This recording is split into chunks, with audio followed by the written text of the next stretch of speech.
All right, welcome in Late Kick is Live. It is Tuesday night, August 31st. We have it on record. It is official, the last day of August, and we are headed train along into a loaded college football weekend. It is the year of our Lord 2021. It is a jam-packed show tonight. We got a big announcement coming up. We got another addition to the Ramen Noodle Express coming in mere moments.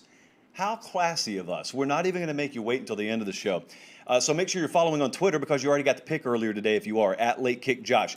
We are not only adding to the Ramen Noodle Express tonight, 2 cars of 5 so far on the train for this week. We are breaking down on multiple angles all the big games this weekend. We're hitting Georgia-Clemson right off the top. We're going to hit Bama and Miami. We're going to hit Penn State-Wisconsin tonight. We're going to hit North Carolina-Virginia Tech. I'm going to give you some on Louisiana or Louisiana-Lafayette, depending on your geographical point of view, versus Texas.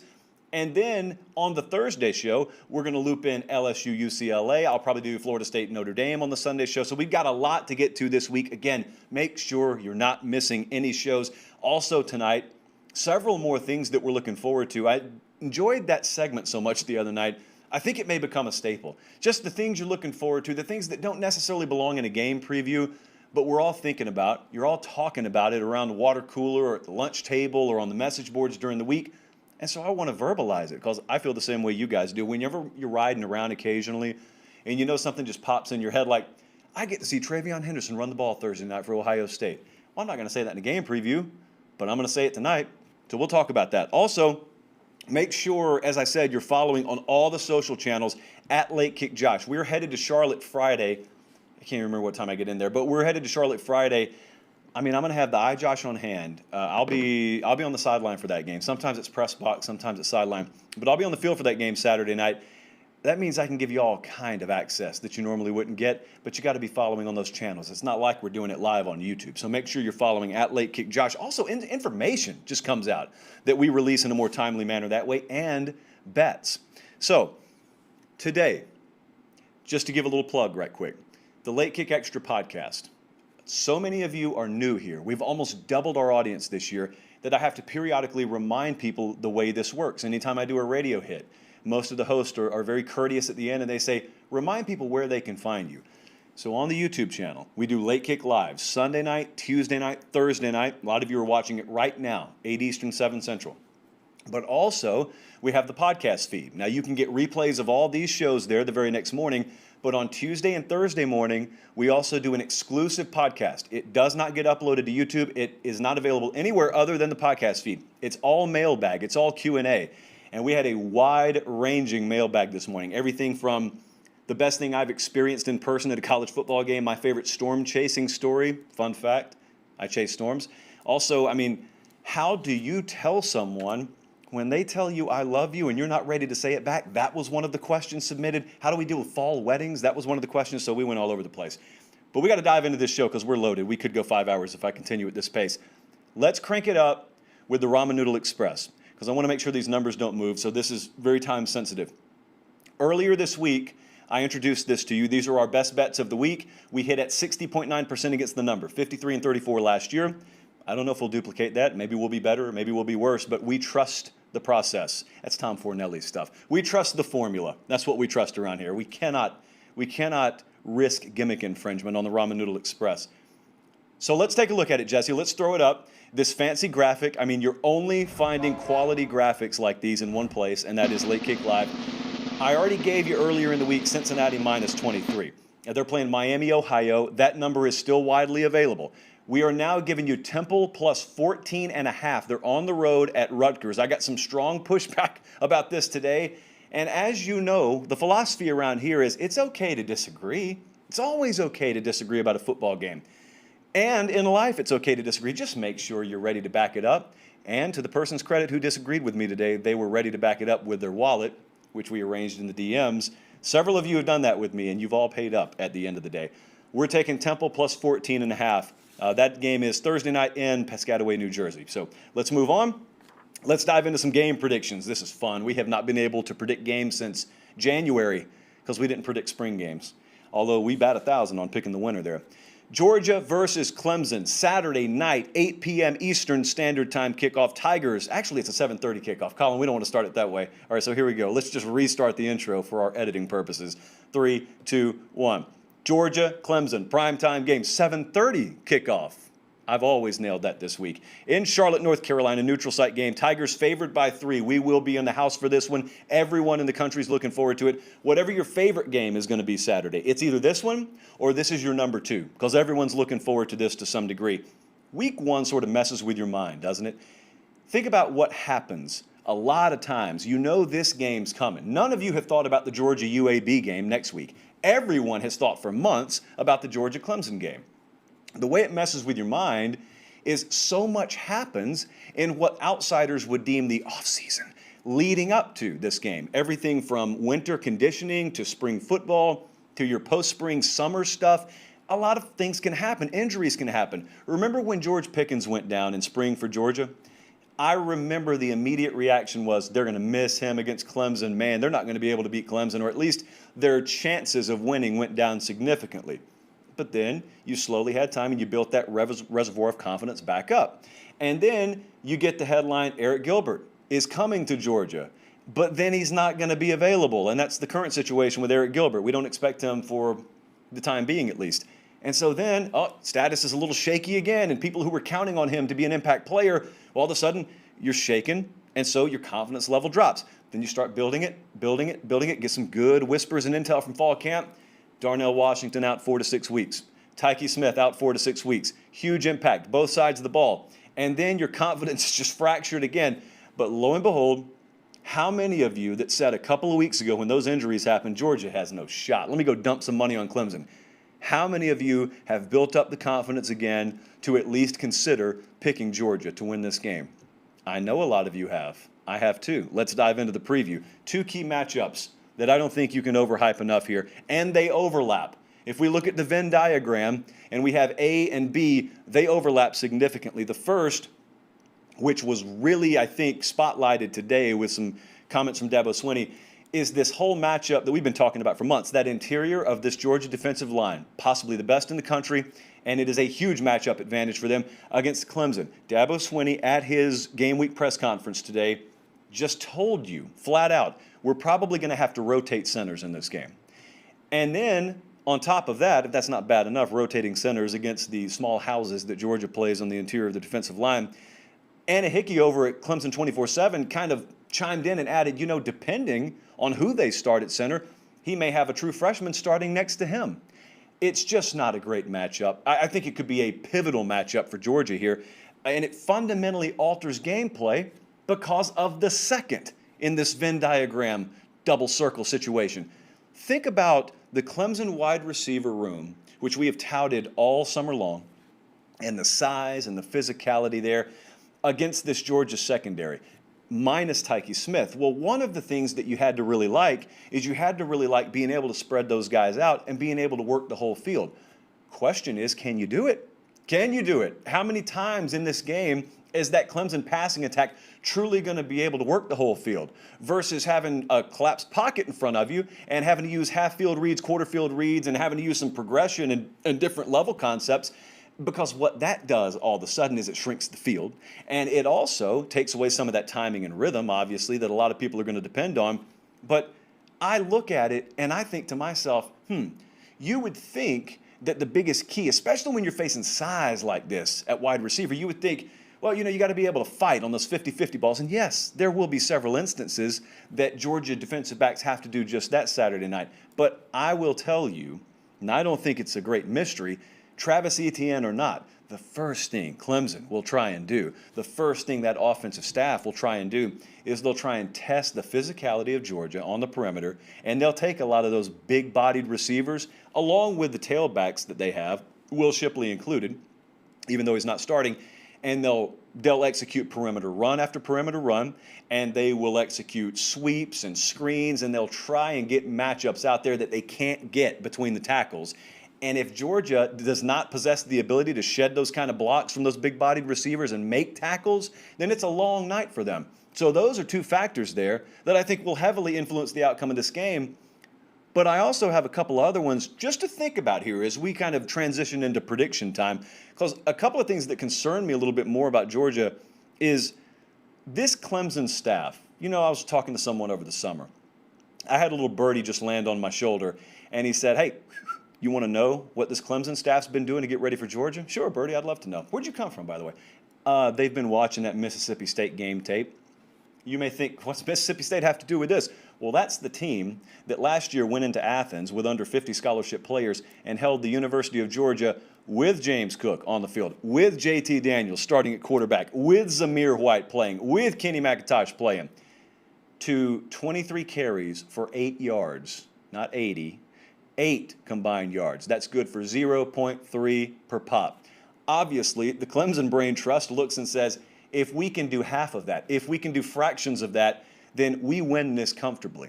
Now, it's not an apples-to-apples comparison. For instance, there are different dynamics in play. You got different personnel on the field. But from a pure 50,000-foot schematically speaking standpoint, yeah, I think that's right, Clemson looks at it, and you can understand their confidence in saying, largely we're dealing with the same staff, same players here. If they did it, we can do it. Second thing, okay, so if that's a factor. Second thing is missing Darnell Washington, that tight end for Georgia. Yeah, it's big on third down. I mean, he was going to make a couple of plays or at least have an opportunity to in the passing game. But, man, he is such a valuable asset in the run game. Adding a gap over there, and he's huge himself. That is a guy, I remember Rusty Manziel, when he first got hurt, we were talking, he said, 20 years ago, he's a left tackle. That's the size they used to be not all that long ago. And he's right. And so it's very, very valuable to have a guy like that. Well, you don't. So how much do you miss him? How much do you miss him on 3rd and 5? How much do you miss him on 1st and 10 for that matter? So the other night, you're watching the show, and I got probably, if I got one of you, I got 500 of you ask me, well, I see your predictions. You got Clemson winning the national championship. That has to mean that you have Clemson winning in week 1, right? So let's talk about it. Jesse, let's go ahead and let's take a look at what our model thinks. So every game that we preview on this show, we have the Vegas number, which you see right here. Our current Caesars line is Clemson -3. And then we have the late kick number, our own proprietary model. We run it through 1,000 times, and whatever the aggregate simulation provides us, that's what the late kick line is. Our model sees it pretty much dead on the money, Clemson -2.5. And so think this out loud with me. We've got Clemson winning the national championship. We got our own model, which I trust implicitly, picking Clemson to win. We got odds makers on the side of Clemson. And about 2 hours ago, I just totally had a shift of heart. So I'm going to stick with Clemson to win the national championship. I think Georgia's going to beat them Saturday night. I think that situation along the inside of that Clemson offensive line is going to have a disproportionate impact on this game. There's several matchups to love. If you're a Clemson Tiger fan, several of them. When I say disproportionate, I mean that one's going to matter more than any of them. So I'm going to take Georgia plus the 3 points. I'm going to take Georgia to win outright. And I have gone back and forth with our Steve Wiltfong this week, for example, about which team needs this more. It's been one of the most popular topics on a lot of talk radio over the summer. And I'm not so sure he wasn't right. He kind of changed my opinion on it. I was of the opinion Clemson needs it because they have less fat on their schedule to chew on post-Georgia game. But there's this other factor in play.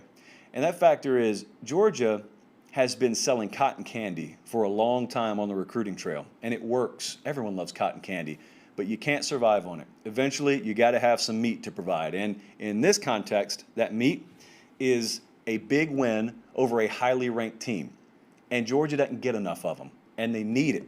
They don't have to have it to survive.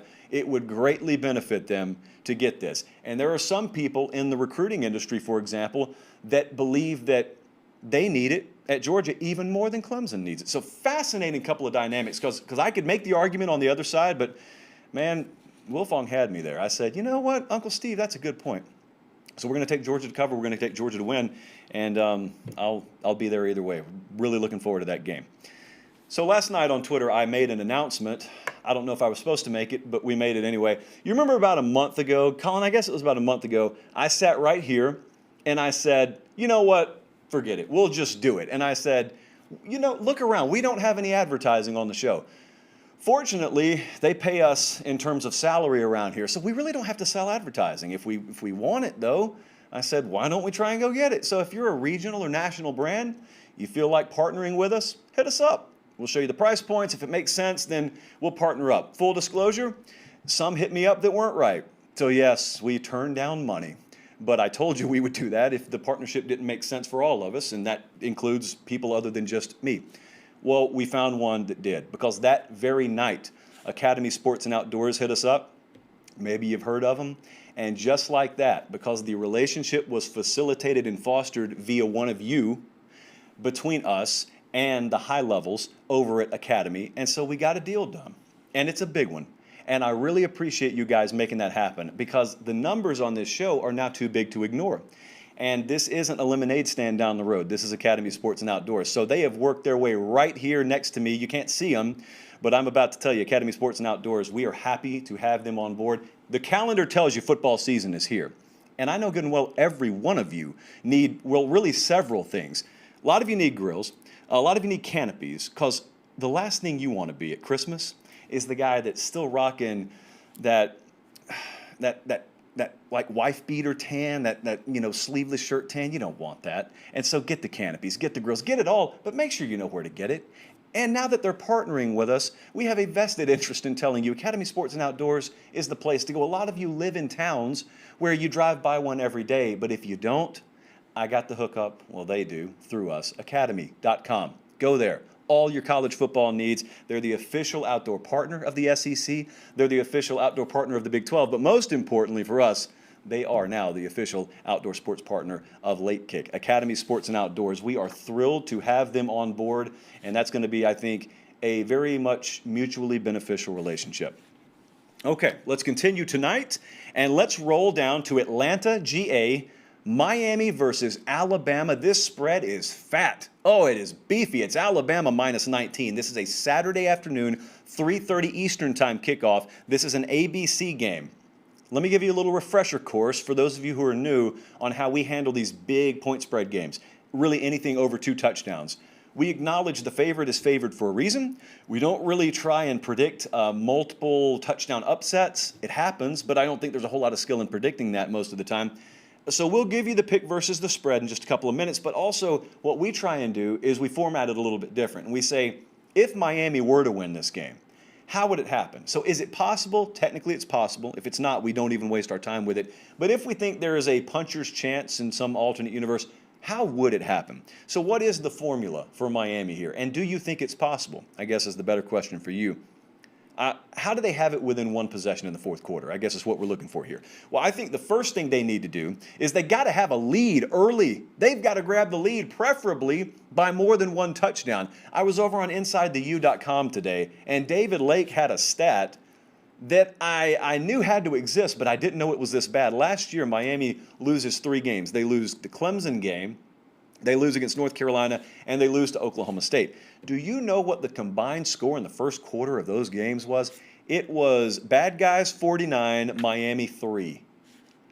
That doesn't win you many football games. And none of those teams I just read were Alabama. And so this is like the hardest game probably in terms of that game against Clemson last year on the road was tough. This is one of the hardest matchups that Manny Diaz will have in his entire career. They have to have an early lead. That's imperative. You don't get down 13-0 against Alabama and then fight your way back with an inferior roster compared to theirs. That's not to speak down of Miami, but almost everyone's inferior compared to Alabama. They have to steal at least 1 possession in each half. If you want to do both of them in the second half, that's fine. Make sure you're still in the game. That could be a turnover. It could be an onside kick. It could be superior clock management. I don't care how you do it, but you got to steal a couple of possessions. Turnover margin, yes, you'd love to be +2 or better, but the stealing of possessions, that's really key for Miami. They just got to possess the ball enough to make something happen. Alabama is the best program in the country at making you do something other than you want to do. They take you off your A game. They remove your fastball. They knock it out of the park. They hit it 440 feet, and they make you show your secondary pitch, or, big word alert, your tertiary pitch. I don't even think Vin Scully said that very often. You got to avoid that. Get the lead early. Make them question themselves instead of them making you question yourself. You got to throw them off schedule, too. Because keep in mind now, they do have a lot of new parts over there. They are human, although it is Alabama. If it's 2nd and 5 all afternoon, if it's 3rd and 1 all afternoon, and I've got Brian Robinson, and I got Trey Sanders, and I got Jace McClellan, and I got Roydell Williams, I could roll running backs at you until Wednesday. that would run over you on 3rd and 1. You can't have that. You got to put him in some kind of obvious passing situations enough to where you hope your pass rush can take advantage of an offensive line that during fall camp, even Nick Saban has done some rotating with. He talked as recently as last week about how, I don't know how we feel at center right now. We're still a little unsettled at center. Well, if he's telling you the truth, and I think he is, he doesn't really lie about his own team a whole lot at press conferences, then get yourself in a situation where you earn the right to rush the passer. You can't let him run on you 7 yards a clip, and then you still earn the right to rush the passer. And how balanced can Miami be offensively? Everyone's excited about D'Eriq King's return. I'm excited about D'Eriq King's return. But see, the thing about this is it's only exciting if he possesses the ability to do things other quarterbacks can't. And I'm talking about today's version, not in the past. Today's version of D'Eriq King, the last time we saw him was laid out on a field, and he was getting carted off because the season was over in the bowl game. And it's been well documented. I don't need to retell the story. But this is game action. This is not off-season work. What did I just say? Summer workouts. And this is not fall camp either. This is live bullets. They can tackle you to the ground. In fact, they want to. They want to hurt you. And so, number one, when we talk about balance, we're not talking about stats around here. Is Alabama convinced that you'll run it or throw it on virtually any down and distance? And secondly, do you possess the ability to convince them you can hurt them with your legs and hurt them with your arm? Because a lot of times we go into these games and folks say, oh, mobile quarterbacks, Nick Saban's worst nightmare. And they're over there saying, if this guy runs for 63 yards today, so be it. We're not about to let him pop pass us over the top in the RPO game and burn us the way John Franklin, the third, whoever it was, Nick Marshall did back in the day against Auburn. We're not letting that happen again. And so if he wants to run for 50 or 60, so be it. He's not beating us through the air. Well, if you possess the ability to put more than 100 on them rushing the ball, then all of a sudden they do have to commit to it a little bit more. So, Jesse, let's go ahead and take a look at what the model says about this game. I was looking at this, and early on in the kind of spring, summer months when they released some of the games of the year, we noticed a trend, and it's not shocking. Bama was a little bit overrated relative to what our numbers thought. So pretty much every point spread right now in the futures market, the Vegas number is about a point to 2 points fatter than our number, and it's no different here. The Caesars line, the Vegas line, is Alabama minus 19. Our number internally is Alabama minus 18. I'm really, really curious about the level of efficiency Alabama's offense has to start this game, because I don't think it's going to be knife through hot butter at all. But what I'm equally as excited to watch is whether it's going to matter, because, man, I go back to last year, and I remember watching Miami go up against Clemson, and the most demoralizing aspect of that is their receivers couldn't even get off the line. I mean, Clemson shut them down cold, and that was not an elite Clemson secondary.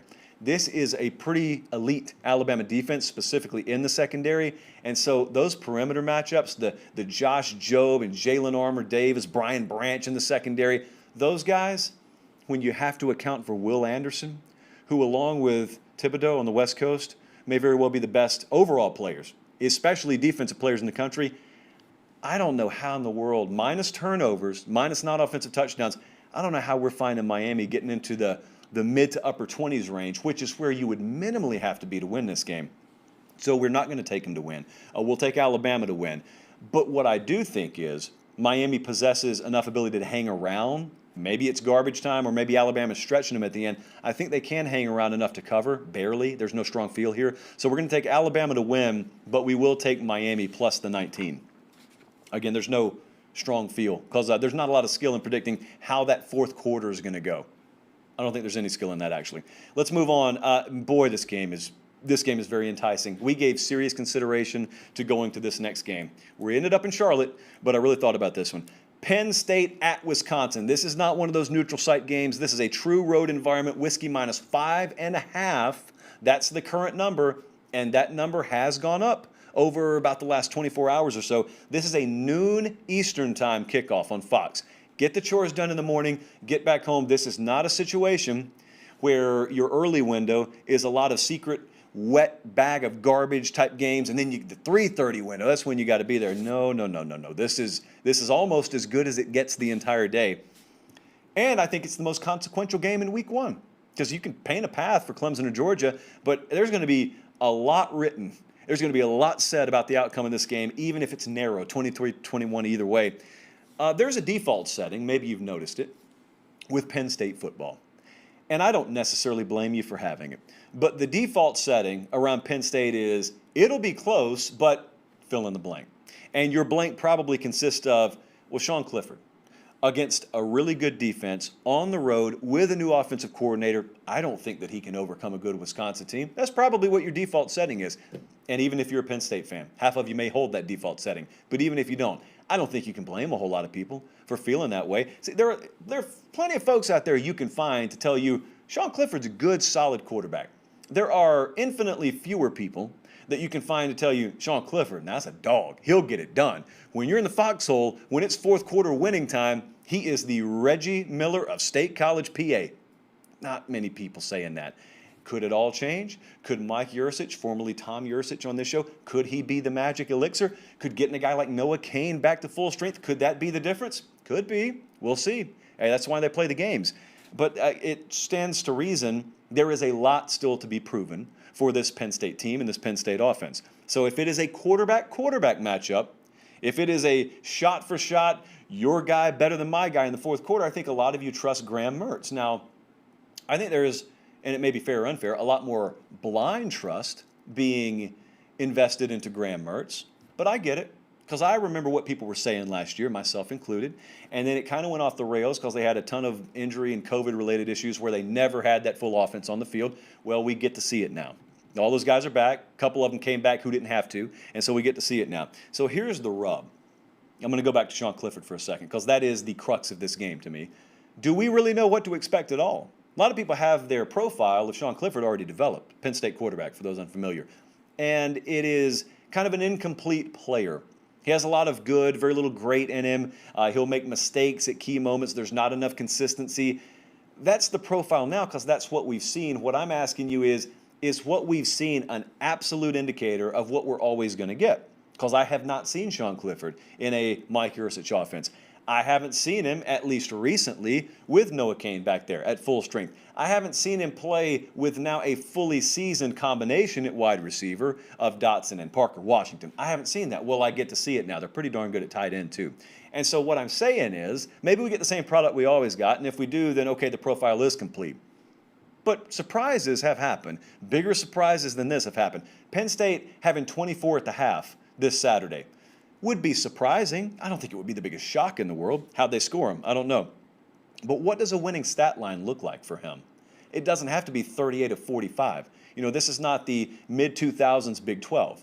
If he is a nice, solid 18 for 24, 215 yards, a goose egg in the turnover column, that's good enough to have you right there. And that's the kind of game that I think we're going to see between Penn State and Wisconsin. So the things I'm watching, a couple of them here before we start to make the prediction. Wisconsin's secondary is going to be a fascinating matchup. They're good at all three levels. Wisconsin's good at all three levels. But that secondary matchup, Penn State receivers have got to win them, at least a critical amount of them. I mean, you got to be open. And so Dotson can do that. Parker Washington can do that. What they're worried about at Penn State is behind that, how many of these guys can we depend on? Got some names we like. They show flashes in practice, but the old adage is we don't want to put you on the field once you show us you can do it right. We want you to show us you've done it so much you can't do it wrong. Then we want to put you on the field. Well, a lot of times you don't have that luxury. Not everyone's Ohio State, where they can afford to watch multiple track speed athletes walk out of their receiver room and still have the best receiver room in the country. But that's point one. Point two, flat out with this Penn State team. What kind of sense of urgency do they walk out of that tunnel with? Given what we saw last year, given the uncertainty around the team, but given the positive vibes, the willingness to buy in still from this fan base, myself included, I'm willing to still buy in, but man, you got to show me a sense of urgency. This is going to be an incredibly hostile environment. This is not a neutral site game. This is Camp Randall Stadium. This is, in our opinion, a top 10 Wisconsin team. Don't care what the AP says. This is a program with as good a shot at contending as any has had in recent years, and they may have a very, very potent passing attack this year, which I don't think we've ever said on the show about Wisconsin football. You got to overcome all that.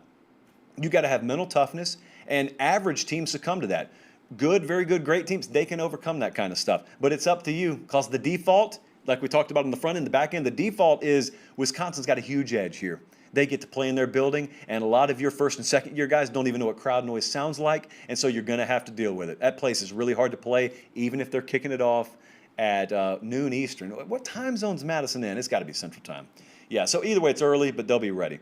Let's take a look, Jesse, at what our model thinks about the game. Again, the line right now out in the desert, according to Caesars, is 5 or 5.5. When I went on air, it was 5.5.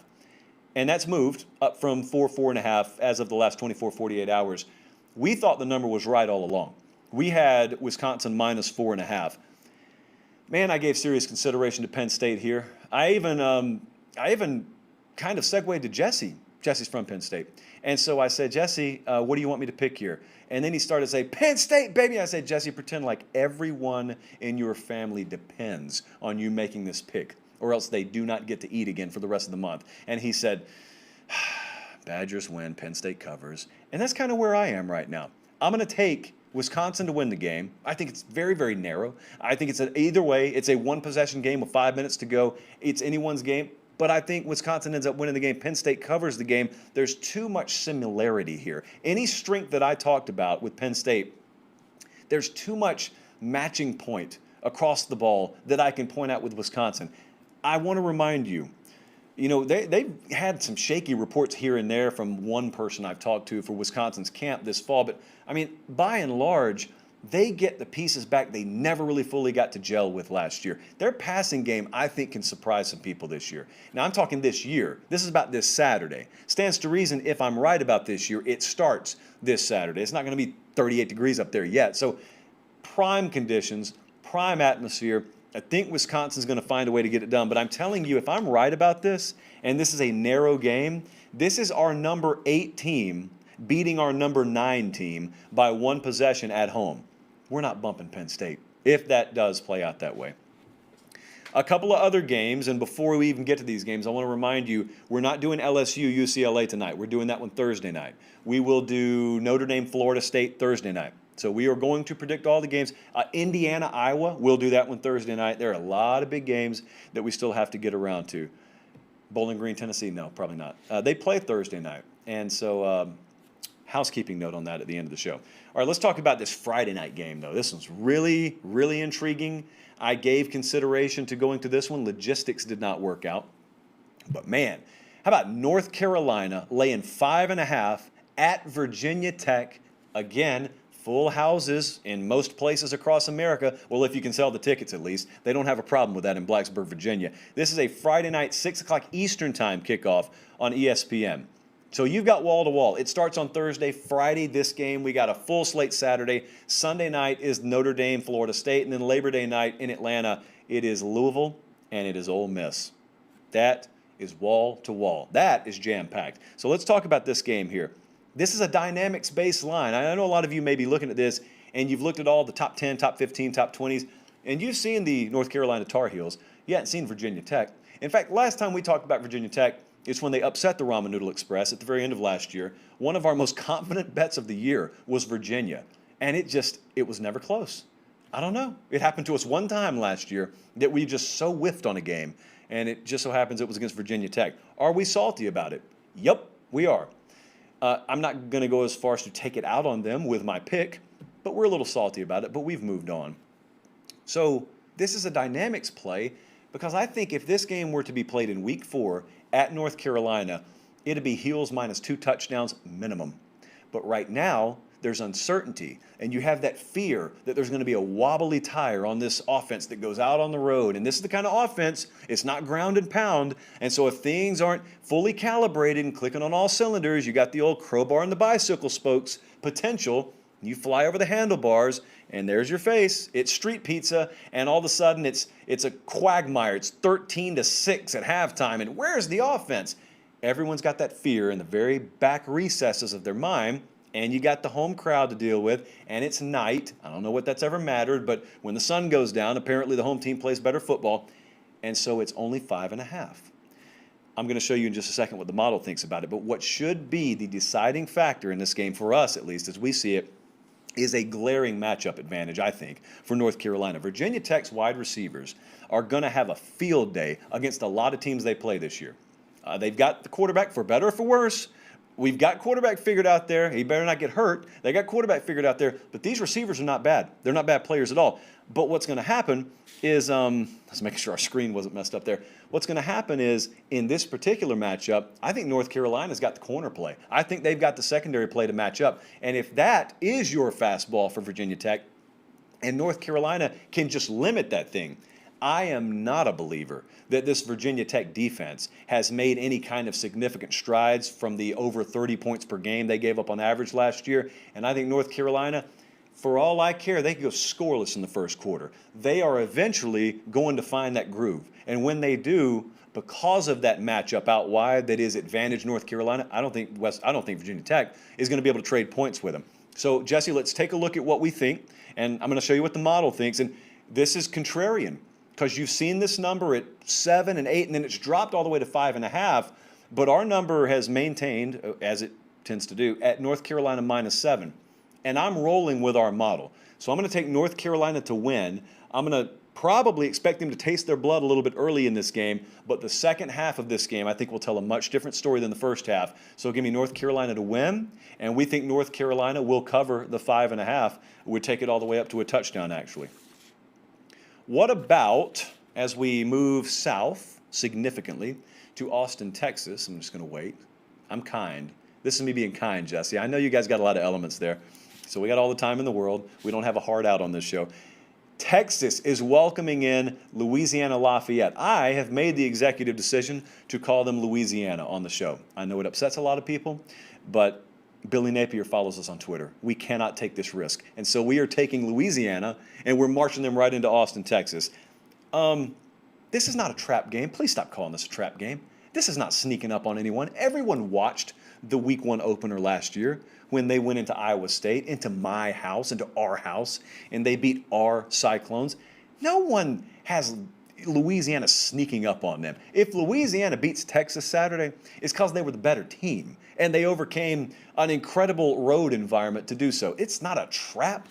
Y'all got to learn the definition of what a trap game is. I've barely heard anything about Louisiana the entire summer. And they return every player. I think they return like 400 kids. They got Billy Napier at the very top of a lot of head coaching wish list. And it just, other than Alex Scarborough, who did a really good feature on him on ESPN.com the other day, I just hadn't heard a whole lot about him. Maybe I've had my head in the sand, but I mean, I do this show a few times a week, so I tend to think I've got my finger on the pulse. So maybe they're sneaking around for some of you. I guarantee you Steve Sarkisian can tell you everything you ever need to know about this team. How will this whole Texas quarterback rotation look? Well, there is somewhat of a skilled way to answer this question. We got a starter announced, so we know Hudson Card's the starter. The other skill is, if I'm Steve Sarkisian, I have an idea of what I want to do. I don't think it's decided, though. Like, it's decided who's going to take the field to start, but there's still a lot of conversation in Austin about, all right, how many series will Casey Thompson get? Certainly, if this was a battle this deep into camp, then it's really not totally decided. Hey, that may be the case, man, but even having said that, Hudson Card's going to determine how this goes. You could go into a game and you can have it nice and charted out. I'm going to get Casey Thompson 1 series in the first quarter. I'm going to get him a couple of series before half. So 3 series for Casey Thompson. Well, all right. Scenario for you. Hudson Card is 13 for 15 with 2 touchdowns and 200 yards passing already at the end of the first quarter. Is he coming out? No. The answer is no, he's not coming out. So your quarterback, your starting quarterback, will determine how the rotation works, if there is a rotation. Also, I've had from the I've Got an Angle crowd, I've had a lot of people say this line's too big. Well, it has come down significantly. I think it opened at 13 and it's down to like 8 now. We're going to take a look at it in a second. I've had that Angle crowd tell me, oh, Louisiana's got this game. I say, extremely interesting. Why? Is it, well, Billy Napier. Okay, odds makers know who he is. Well, remember the Iowa State game last year? They upset Iowa State. Yeah, odds makers are well aware of that. Well, you know, Texas has a new staff. That's cool. My point is, have you just revealed any information to me that the people who put that number out are not privy to? Because if you didn't reveal any information to me that's new, you don't have an angle. You just have stuff that you know. So right now, Jesse, in fact, let's go ahead and take a look at it. The Vegas number is sitting there at 8. So it's there to be had. If you are confident in Louisiana, they're giving you not only some points, they're giving you, well, more than the standard touchdown. They're giving you 8 points there. And so I thought, for all the world, as recently as 2 weeks ago that I was going to be on the outright upset here. I want to be cool. I want to be the guy who overthought the room, but I'm not, because we got a little problem. And the problem is heat, and the problem is 100,000 folks, and the problem is a far superior talent roster with better leadership now, even in year one. And here's the glaring mismatch. The glaring mismatch is the depth and size of the Texas defensive front against this crew that Louisiana is about to take in there. This is a very solid football team. This is better than a lot of teams Texas will face in the Big 12 this year. But there is a matchup that is going to become more and more glaring as the afternoon goes on. And then on the other side, if all else fails, if our guy Xavier Worthy doesn't hang 4 scores, they can just hand the ball off. And it may not work in the first quarter, and it may not work in the third quarter, but eventually, late third quarter, early fourth quarter, 1 yard turns into 4 yards, 4 yards turns into 7 yards, and even if it's boring at times, Texas, I think, is going to win this game. And then, in a somewhat surprising fashion for apparently a lot of you, I think Texas is going to win it, and they're going to cover it. I think they're going to win the game by double digits. And our model almost agrees. It's got it at -9. So our model actually likes Texas to win and cover as well. My point, as I made earlier in the week, that I want to reiterate right now, it's okay if you're looking at this and you're saying Texas is going to get beaten. That's fine. It may very well happen. Week 1, crazy. Anything can happen. But my point is, if they don't get beat and you're calling for the upset, don't be coming in the chat on Sunday night and saying, I don't know why everyone's making such a big deal about Texas winning. It was just Louisiana Lafayette. It's just a G5 team. Can't even find it on a map. You can't do both of those. You can't do both. And also, if you expect Texas to, well, actually, that doesn't work the other way. I should have shut up. So just forget about the last 10 seconds of your life. What I just said goes. Don't be, I'm not even going to edit that out. Don't be calling for the upset and then poo-poo the win when Texas gets it if they do. That's all I'm saying. All right, let's roll on here. I got to remember housekeeping note, HKN. I got to remember to tell you something before we go off the air. I remember what it was. Oof. All right, so some things that in your normal day-to-day life, you're just driving around, you're at the office, you're daydreaming about college football because it beats whatever else you're doing in your life. Some things that just pop in your head. Well, my mind works the same way. Or maybe I'm the only one, and the rest of you are looking at me like I'm psychotic right now. But I got some stuff I'm looking forward to. This stuff does not fit necessarily nice and neatly in a game preview, but man, I'm looking forward to some of this. Ohio State at Minnesota on Thursday night. C.J. Stroud is a starting quarterback there. So number one, I'm excited to see him. But number two, just because you're starting quarterback doesn't mean it's your team. But maybe it is your team. See, I'm very, very interested to watch Ohio State just function offensively.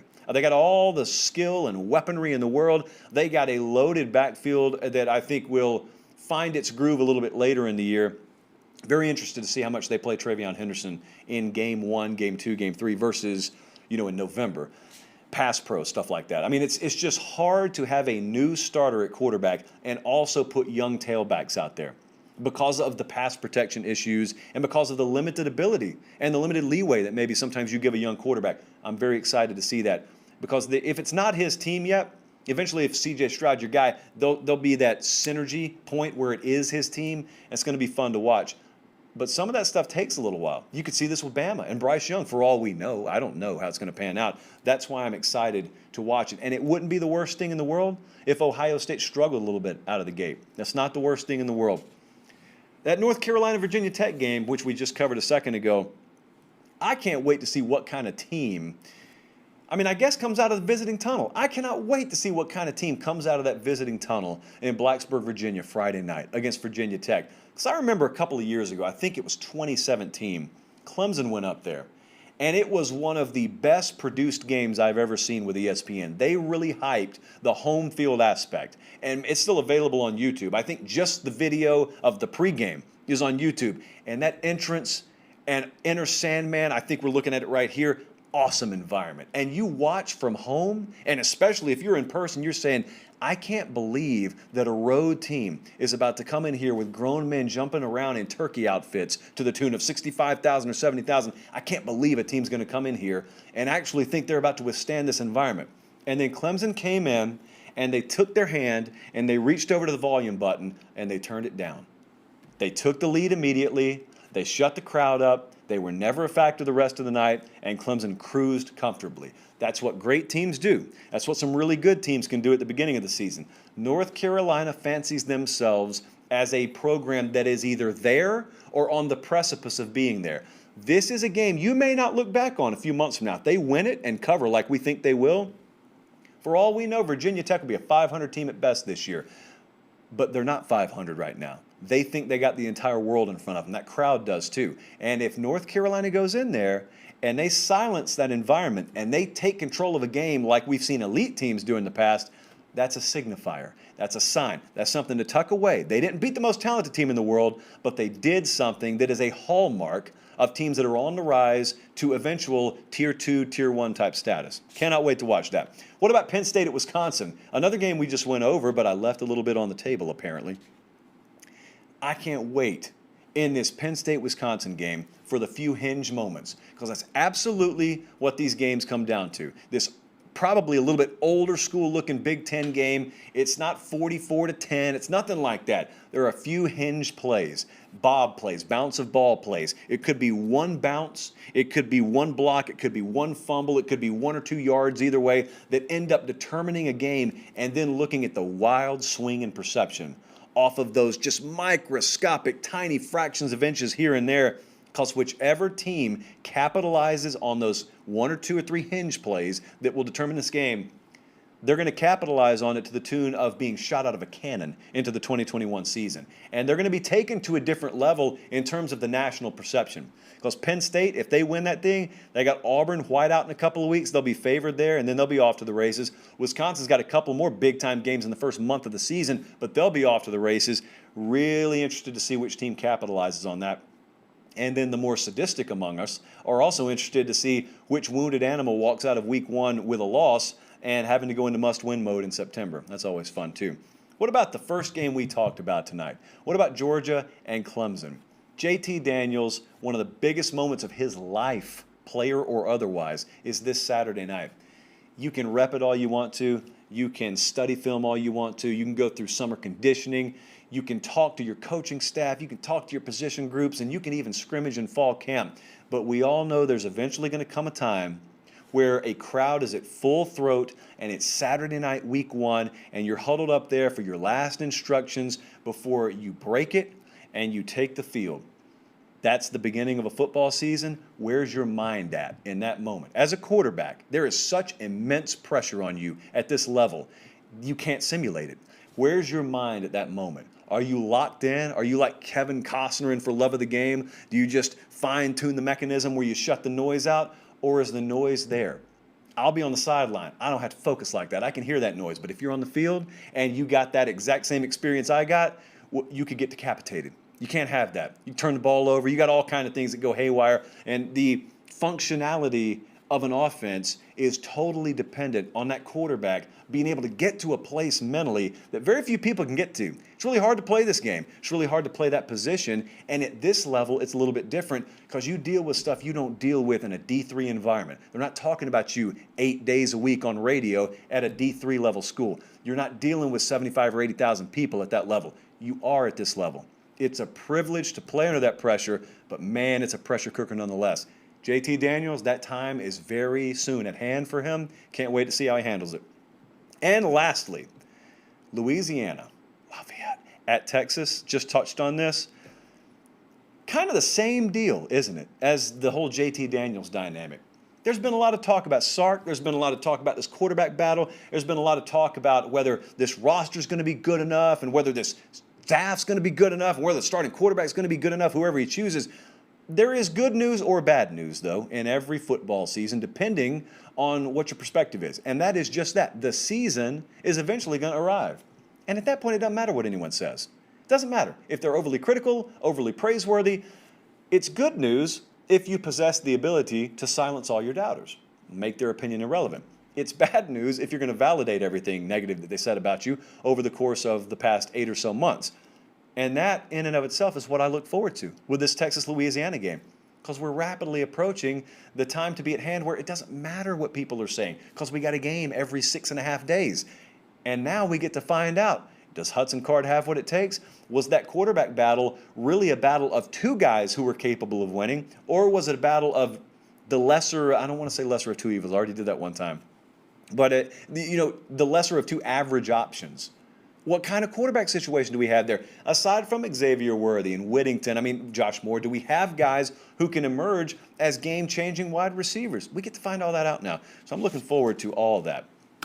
Okay, I'm so proud because unlike the other night where I forgot to do an entire segment, I actually remembered our housekeeping note. So, as you know, this schedule is all over the place this week. So our schedule is all over the place this week. Now, after we get out of week one, it's always Sunday, Tuesday, Thursday night, 8 Eastern, 7 Central. However, because we have a bunch of teams kicking off at a bunch of different times, this Thursday night, we are starting the show an hour early, 7 Eastern, 6 Central. We'll get you out of here in time to watch Ohio State. Tennessee's playing. A lot of teams are playing.